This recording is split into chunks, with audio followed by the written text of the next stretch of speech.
உலக புத்தக தினத்தை முன்னிட்டு சென்னை பெரியார் திடலில் நடைபெற்று வரும் புத்தக காட்சியில் மக்கள் ஆர்வத்துடன் புத்தகங்களை வாங்கி சென்றனர். பெரியார் சிந்தனை மன்றம் சார்பில் நடைபெறும் 3 நாள் புத்தக காட்சியில் 60க்கும் மேற்பட்ட பதிப்பகங்கள் பங்கேற்றுள்ளன. இலக்கியம், அரசியல் உள்ளிட்ட ஏராளமான தலைப்புகளில் ஆயிரக்கணக்கான புத்தகங்கள் 50% கழிவு விலையில் விற்பனை செய்யப்படுகின்றன. இளைஞர்கள் ஆர்வமுடன் புத்தகங்களை வாங்கி செல்வதாக மகிழ்ச்சி தெரிவித்த திராவிடர் கழக தலைவர் வீரமணி, புத்தகங்கள் நல்ல நண்பர்களை போன்றவை என்றார். இந்த புத்தக காட்சி மிகவும் பயன்பெறும் வகையில் உள்ளதாக வாசகர்கள் தெரிவித்தனர்.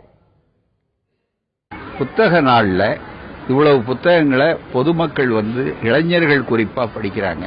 எல்லா தரப்பு புத்தகங்களையும் வாங்குறாங்க.